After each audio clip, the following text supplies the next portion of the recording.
Jalan-jalan ke kota Pindrang, lihat cewek banyak yang cantik.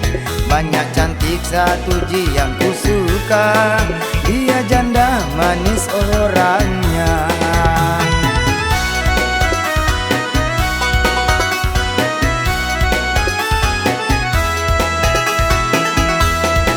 Hai hai cowok, siapa yang kau sindir? Hati-hati dengan mulutmu itu. Kenapa janda yang kau suka? Nah banyak tonji cewek yang jomblo. Tabe adek, jangan ki marah kasihan. Karena kalau marah ki tambah cantik ki dilihat. Tidak marah Kak Dideng, cuma tersinggung Kak toh. Karena janda memang Kak.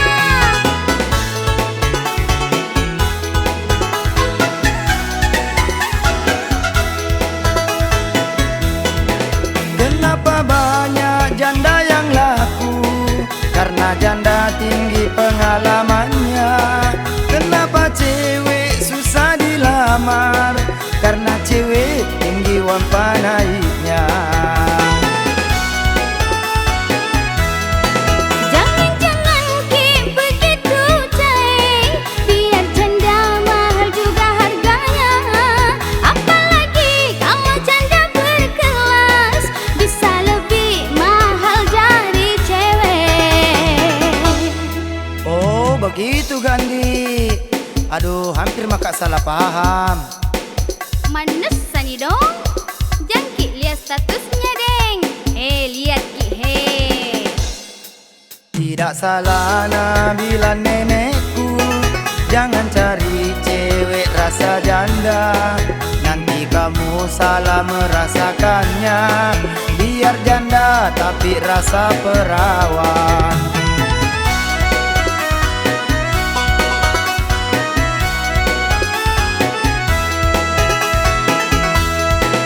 Hai hai cowok, jangan kira egois.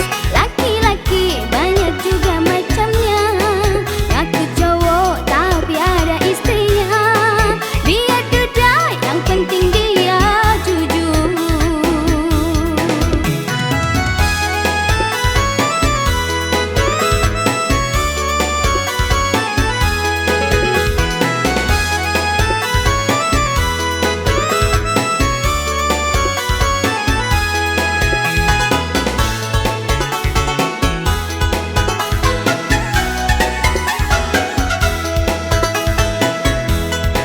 Kenapa banyak janda yang laku?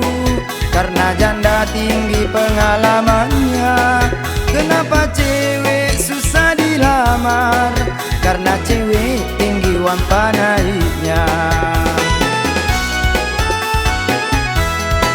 Kalau mau ki mencari jodoh, kawin ki dulu baru pacaran. Daripada pacaran baru kawin, bisa-bisa nan reki cerita. Jalan-jalan ke kota Pindrang, lihat cewek banyak yang cantik. Banyak cantik satu yang ku suka, dia janda manis orangnya.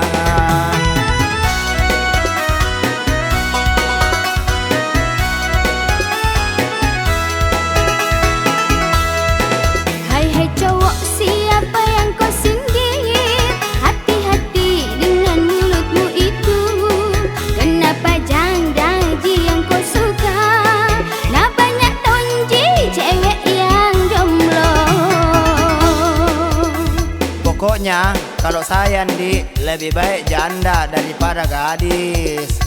Terlanjur tomaki, nanti dicarita. Hei, carita? Wedeng, misen itu maku kue. Megangi pacaritae, namelo ele carita. Sarat dah.